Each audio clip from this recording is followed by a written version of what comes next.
ଜୟ ଜଗନ୍ନାଥ ମାଲିକ। ଆମେ ଆଜି ସାଙ୍ଗମାନେ ମିଶିକରି ବାହାରି ଯାଇଥିଲୁ ବାହାରକୁ ବୁଲିବା ପାଇଁ 4ଟା ବେଳେ। ସେଠି ବୁଲୁ ବୁଲୁ ଗୋଟେ ଗଛ ମୂଳେ ବସି ପଡ଼ିଥିଲୁ। ସେଠି ଗଛ ମୂଳେ ବସୁ ବସୁ ଆମର ବିଭୁ ଭାଇ କହିଲେ, ଭାଇ ଚାଲ ଆମେ କୁଆଡ଼େ ଆଜି ଟିକେ ବୁଲିବା ପାଇଁ ଯିବା। ଭାବୁ ଭାବୁ ମନେ ପଡ଼ିଗଲା ପାଖରେ ଅଛି କ୍ୟାନ୍ସର ହସ୍ପିଟାଲ ପାଖରେ ଗୋଟେ ସୁନ୍ଦର ଜାଗା।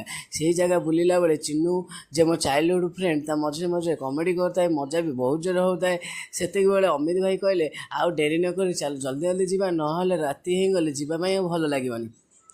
ଭାଇ ଆମେ ଗଲାବେଳକୁ ଜାଗା ବି ବହୁତ ଖୁବ୍ ସୁନ୍ଦର ଲାଗୁଥିଲା। ବୁଲାବୁଲି ବହୁତ ଜୋର ଚାଲିଲା।